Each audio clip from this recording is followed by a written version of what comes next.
నీ పాట దేవునికి వినిపించినప్పుడు చిరునవ్వుతో ముందుకు వంగి అతి జాగ్రత్తగా దాన్ని ఆలకిస్తాడు.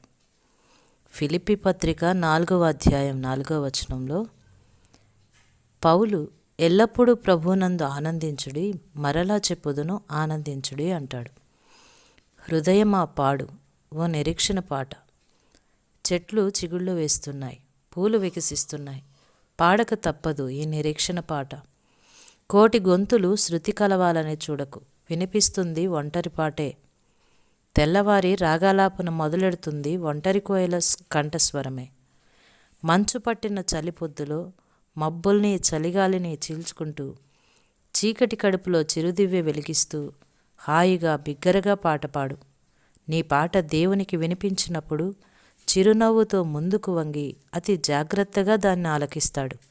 తలాడిస్తూ, ప్రియకుమార పాడు, నేను ఆలకిస్తున్నాను, నిన్ను విడిపించడానికి వచ్చాను, నీ భారం నా మీద వేసుకుంటాను, నా మీద ఆనుకో, నీ దారి తేలికవుతుంది, నేను దాన్ని సరిచేస్తాను అంటాడు.